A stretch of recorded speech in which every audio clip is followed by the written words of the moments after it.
Hello everyone, जैसे कि आपको मालूम है कि फ़िलहाल हम मेडिवल हिस्ट्री को कंटिन्यू कर रहे हैं। इससे पहले मैंने 2 लेक्चर अपलोड किया था। एक जो बेसिक है, जैसे कि मोहम्मद बिन कासिम, महमूद गजनवी और मोहम्मद गौरी के बारे में मैंने पढ़ा रखा है। उसके बाद जो है मैंने कुतुबुद्दीन ऐबक, यानी कि अगर हम बात करें तो आपका स्लेव डायनेस्टी और खिलजी डायनेस्टी को मैंने पढ़ा दिया है। अब अगर दिल्ली सल्तनत के अंदर थर्ड जो इम्पॉर्टेंट डायनेस्टी है, जिसका नाम है तुगलक डायनेस्टी, उसके बारे में बात करेंगे। पिछली क्लास में मैंने ये भी बताया था कि जो तुगलक डायनेस्टी बना था, ऑलरेडी तुगलक डायनेस्टी के जो फाउंडर थे वो तो गयासुद्दीन तुगलक हैं, लेकिन इनका बचपन का नाम कुछ और था। बट इम्पॉर्टेंट वो नहीं है, इम्पॉर्टेंट ये है कि ये जो गयासुद्दीन तुगलक है, ये ऑलरेडी जो था वो कहीं न कहीं मंत्री के पोस्ट पे आपके खिलजी डायनेस्टी के टाइम में था। देखा कि खिलजी डायनेस्टी डाउनफॉल की ओर है, उससे उसका इसने फ़ायदा उठाया और उस डायनेस्टी को ख़त्म किया और एक नया डायनेस्टी कायम किया, जिसका नाम रखा तुगलक डायनेस्टी, जिसका फाउंडर जो है गयासुद्दीन तुगलक हैं। इससे पहले के जो मैं 2 डायनेस्टी में पढ़ा है, उसमें अगर आप कहेंगे तो इम्पोर्टेंट कौन है, एक तो आपका खुद ही कुतुबुद्दीन ऐबक हो गया, दूसरा इल्तुतमिश हो गया और तीसरा जो है आपका रजिया सुल्तान हो गया और फोर्थ जो है बलबन। ये इंपॉर्टेंट है, मतलब इन चारों में से कोई एक सवाल बनने के आपके चांस हो जाते हैं। नेक्स्ट अगर हम बात करें, ये तो आपका स्लेव डायनेस्टी के अंदर हो गया। वही अगर खिलजी डायनेस्टी के अंदर बात करें तो खिलजी में जो है सबसे ज़्यादा इंपॉर्टेंट आपका अलाउद्दीन खिलजी होता है। जलालुद्दीन खिलजी का, अलाउद्दीन खिलजी से कई बार सवाल पूछे, तो आप अलाउद्दीन खिलजी को देख लेते हैं, आपका खिलजी डायनेस्टी काफ़ी होगा।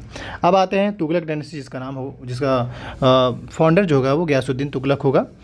इन्होंने अपने ही नाम पे एक शहर का नाम इस्टेब्लिश किया था, फॉर्म किया था, जिसका नाम था तुगलकाबाद, जो आज भी दिल्ली में है। इन्होंने जो है ये पहला ऐसा सुल्तान भी है जो खासकर दिल्ली सल्तनत का, जिन्होंने इरिगेशन को लेकर कैनल्स बनवाए थे। इसका बेटा था जिसका नाम जौना खान था, जो बाद में जाकर मोहम्मद बिन तुगलक बनेगा, यानी मोहम्मद बिन तुगलक के नाम से जाना जाएगा। ये जो है साउथ मिशन पे, यानी तेलंगाना मिशन पे भेजता है। वहाँ जब जाता है तो तेलंगाना को जीत जाता है और उसका नाम बदल के सुल्तानपुर कर देता है। पर अगर आप रिसेंट में देखें तो 2014 में एक कमेटी बनती है, BN कृष्णा कमेटी, उसके रिकमेंडेशन के बाद एक तेलंगाना एक अलग स्टेट्स बन जाता है, जो आप जानते ही हैं। नेक्स्ट अगर हम बात करें, इसमें कभी भी आपसे पूछा जा सकता है कि महबूब इलाही हम किनको या किन्हें हम जानते हैं महबूब इलाही के नाम से, तो इसका करेक्ट जो आंसर होगा वो हज़रत नियामुद्दीन औलिया होंगे।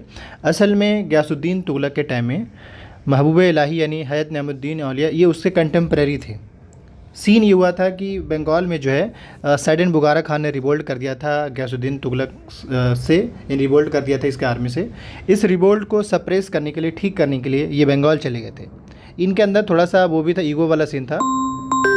इस बीच में जब वो बैटल में, यानी बुगारा खान से बैटल, बंगाल चला जाता है कौन, गयासुद्दीन तुगलक, तो होता ये है कि जब वो लौट रहा होता है तो वो जो है नियामुद्दीन औलिया के पास एक लेटर भेजता है और कहता है कि आप जिस कॉटेज में रह रहे हो उस एरिया को खाली कर दीजिए, वो अब उस पर हम रूल करेंगे, यानी उस एरिया, वो एरिया हमारे अंडर में होगा। इसी वजह से कहीं ना कहीं ये जैसे ही ऑर्डर पे पास करता है, तो उसी टाइम एक आपने वर्ड सुना कि दिल्ली बहुत दूर है, ये उनके ही टाइम से आया है।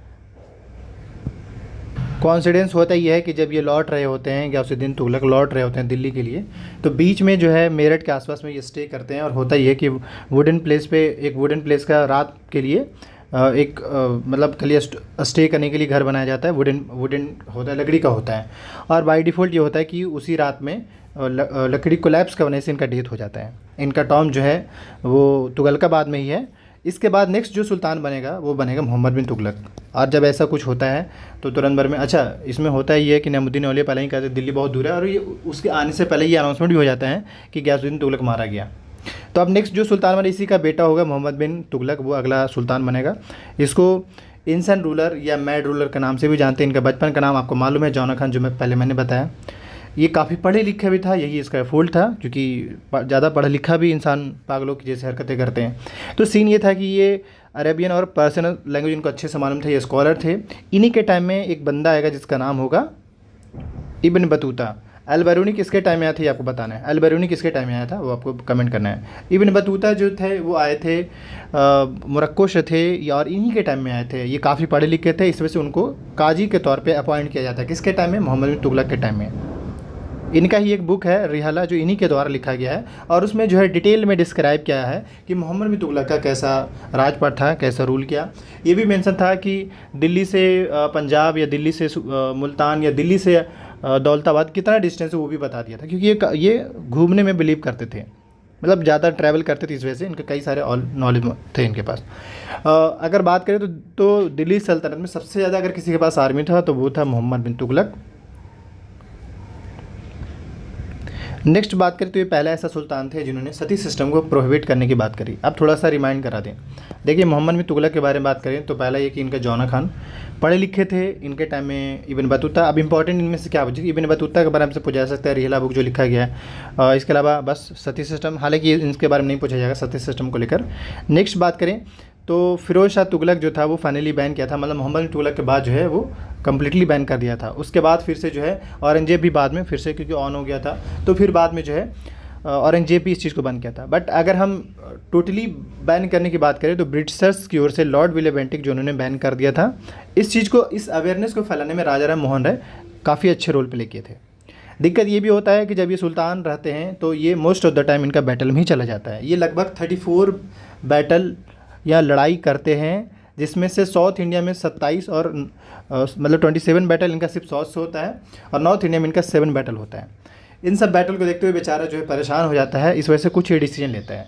इन्हीं के टाइम में मंगोल का 5th अटैक होता है। इस वजह से बचने के लिए, एक तो बराबर बैटल हो रहा होता है और मंगोल का भी अटैक हो रहता है, इन सब से बचने के लिए कुछ डिसीजन लेते हैं जो कि सबसे मतलब काफ़ी नुकसानदेह होता है। पहला ये कि इनका जो कैपिटल जो शिफ्ट करने की जो बात करते हैं कि दिल्ली से देवगिरी या दौलताबाद। अब यहाँ पे आपसे सवाल पूछा जा सकता है कि बताइए मोहम्मद बिन तुगलक जो अपना कैपिटल कहाँ शिफ्ट किया था, वो दौलताबाद किया था। एक तो ये इनका गलत डिसीजन होता है, मतलब गलत डिसीजन ऐसा होता है कि दिल्ली से, मान ली दिल्ली से दौलताबाद के लिए तो लोगों को पैदल जाने का ही था उस टाइम, और पैदल जाने की वजह से इनके कई सारे आर्मी मर गए थे भूखे से, तो इसमें कई सारे नुकसान हुआ। एक पहला गलत डिसीजन था। दूसरा, खुरासन मिशन को लेकर इनका जो डिसीजन था वो भी इनका गलत साबित हुआ। दोआब वाला रीजन पे जिसको दीवाने कोही के नाम से दिया था, उस पर इन्होंने टैक्स बढ़ाया, उसका भी नुकसान हुआ। इन्होंने जो है करेंसी में चेंजेस किया, यानी डिमोनेटाइजेशन किया। करेंसी में इन्होंने क्या किया कि टाका और जीतल जो ऑलरेडी चल रहा था, इसके अलावा इन्होंने ब्रोंज और लेदर कॉइन लॉन्च किया। अब लेदर कॉइन कौन यूज़ करेगा जब ऑलरेडी उसके मार्केट में टाका और जीतल चल रहा है, यानी सिल्वर और कॉपर कॉइन चल रहा है। तो एक नुकसान इनका ये भी था। और कराची मिशन में जो उत्तराखंड का जो पार्ट था वो भी इसके हाथ से निकल गया था। ये 4-5 ऐसे डिसीजन थे जिसके वजह से इनको मैड और इंसान रूलर के नाम से भी जानते हैं, और इनका ये 5 डिसीजन बिल्कुल ही बेकार गया। इस वजह से ये डायनेस्टी के अंदर ये ज़्यादा दिन तक टिक नहीं पाए, और फाइनली इनका डेथ जो है 1351 में हो गया। एक रिवोल्ट में, सिंध वाले रीजन में रिवोल्ट कर रहे थे, उसी के दौरान इनका डेथ हो गया। तो आप अगर इसके बारे में बात करें बेसिक सा थोड़ा सा, तो बस ये कि कुछ बैटल्स हुए हैं, कुछ इनिशिएटिव, कुछ बैटल्स ही हुए, बाकी तो ऐसा कोई बड़ा काम कर नहीं पाया कि उसके बीच में यही खुद ही निकल लिए इस दुनिया से। तो हाँ, बस इसके टाइम अच्छी बात ये था कि भाई इब्न बतूता इसी के टाइम में आए थे और उनको एज ए काजी अपॉइंट किए थे। अब आते हैं नेक्स्ट सुल्तान पे। ये नेक्स्ट सुल्तान के पास, जिसका नाम होगा फिरोज शाह तुगलक। इनको अकबर ऑफ सल्तनत पीरियड के नाम से भी जानते हैं। क्यों? क्योंकि इनका टोटली जो मतलब रूल करने का जो तौर तरीका था वो बहुत हद तक अकबर से मैच करता था। पहला तो ये जाने। दूसरा, इन्होंने कई सारे लाइक सिटीज, शहर का नाम निर्माण करवाया था, जैसे हिसार हो गया, फतेहाबाद हो गया, फिरोजपुर हो गया, फिरोज शाह कोटला हो गया, फिरोजाबाद हो गया, जौनपुर को हम दूसरे नाम से भी जानते हैं, सिराज हिंद के नाम से जानते हैं, याद रखिएगा। तो आप ये देखा कि ये मॉन्यूमेंट बनाए। दूसरा, ये भी जो है कैनल बनवाते हैं इरीगेशंस के लिए, जैसे सिरसा में इन्होंने बनाया था, और उसी सिरसा में ही जो है एक गार्डन बनवाए थे, और जिसमें लगभग 1200 प्लांट्स उसमें थे। इन्होंने जो है अशोका का जो टोपरा पिलर था उसको, और अम्बाला में जो पिलर था उसको मेरठ से, ये सबको अम्बाला लेकर आए। सॉरी, अशोका का जो टोपरा पिलर था वो अम्बाला में था, और मेरठ में पिलर था, इन सबको दिल्ली लेकर आए। इन्हीं के टाइम में जो है नेक्स्ट अगर बात करें तो इन्होंने जो है जजिया टैक्स जो है इन्होंने फिर से स्टार्ट किया था। तो अब अगर आपसे पूछ दे कि दिल्ली सल्तनत में सबसे पहले जजिया टैक्स किसने स्टार्ट किया था, तो वो आपका हो कौन? इसका नेक्स्ट अगर हम बात करें तो एक तो आपसे जजिया टैक्स के बारे में आपसे पूछा जा सकता है।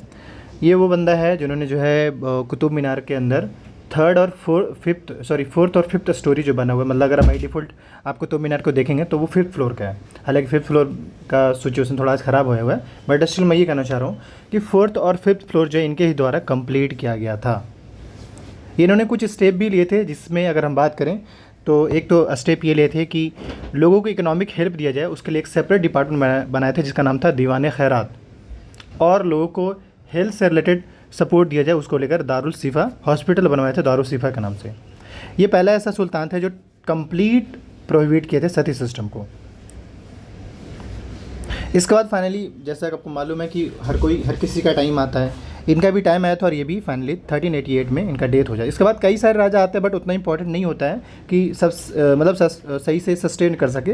बट इसी के टाइम में लास्ट में कोई ना कोई एक मंत्री होगा और उसके मंत्री यानी कोई ना कोई सुल्तान होगा, उसके सुल्तान के अंदर कोई एक मंत्री होगा, वो मंत्री देखेगा हाँ भाई सिचुएशन आउट ऑफ कंट्रोल है, इसको निपटाएगा और उसको खुद एक न्यू डायनेस्टी का कायम करेगा। इनके टाइम में भी वही होता है। जब नसीरुद्दीन महमूद जो है खिजर खां को डिस्ट्रॉय कर देता है, लेकिन उस टाइम एक मंत्री होता है वो नसीरुद्दीन होता है और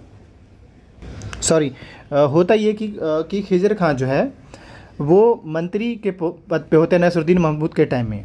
ठीक, ये देखता है कि ये डायनेस्टी बिल्कुल एंड पे जा चुका है, उसका ये फ़ायदा उठाते हैं और इस डायनेस्टी को ख़त्म कर देते हैं और नेक्स्ट डायनेस्टी कायम करते हैं, जिस डायनेस्टी का नाम होगा सही डायनेस्टी। अब सही डायनेस्टी के फाउंडर कौन हुए? खिजर खां हुए पहला। ये कौन थे? ये नसीरुद्दीन महमूद के टाइम में ये मंत्री थे। क्लियर है? अब आते हैं दूसरे डायनेस्टी, दैट इज़ सही डायनेस्टी। अगर आप हमसे कहेंगे कि तुगलक डायनेस्टी में ये तीनों इंपॉर्टेंट हैं, गयासुद्दीन तुगलक, मोहम्मद बिन तुगलक और फिरोज शाह तुगलक।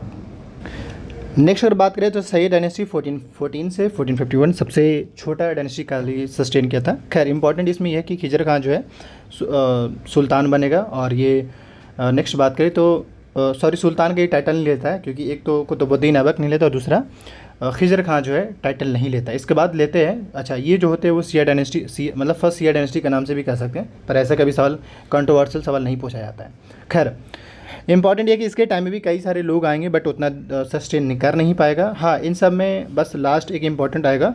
अगर जो बात करें तो आलम शाह लास्ट रूलर होता है, लेकिन उस आलम शाह को बहलोल लोदी जो है वो मतलब उस डायनेस्टी को ख़त्म करता है और उसके बाद लोदी डायनेस्टी के नाम से फाउंड करता है। बाकी थोड़ा सा आप इसको पढ़ लीजिएगा। हम सीधा लोदी डायनेस्टी पे यानी कि दिल्ली सल्तनत के थर्ड डायनेस्टी पे आ रहे हैं, जिसका नाम होगा दिल्ली सल्तनत में टोटल 5 डायनेस्टी रहा, जिसका नाम पहला स्लेब हो गया, एक सेकंड में रिमाइंड कर दूं, पहला आपका स्लेब हो गया, दूसरा आपका खिलजी हो गया, तीसरा आपका तुगलक डायनेस्टी हो, चौथा हो गया सही डायनेस्टी और लास्ट जो है वो आपका लोदी डायनेस्टी है। तो अब हम फाइनली लोदी डायनेस्टी पे आ रहे हैं। लोदी डायनेस्टी की अगर बात करें तो जिसका फाउंडर कौन होगा? बहलोल लोदी, जो कि इसी डायनेस्टी का फाउंडर होगा।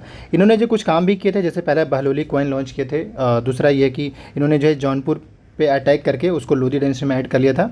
इसके बाद इसका बेटा होगा सिकंदर लोदी, नेक्स्ट सुल्तान बनेगा दिल्ली का। हाँ, लोदी में बहलोल लोदी का जो टॉम्ब है वो दिल्ली में ही है। ठीक है, नेक्स्ट जो सुल्तान बनेगा वो सिकंदर लोदी, जो कि कुछ हद तक पावरफुल होता है और इसी के टाइम में वास्को डी गामा, जिसके बारे में आपने सुना होगा कि फर्स्ट यूरोपियन कौन आए थे इंडिया में, तो वास्को डी गामा इनके ही टाइम में आए थे 17 मई 1498 को।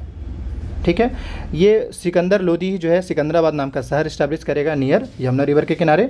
इसके अलावा ये कि कैपिटल जो है चेंज करते हैं, पूछा बिल्कुल भी नहीं जाएगा।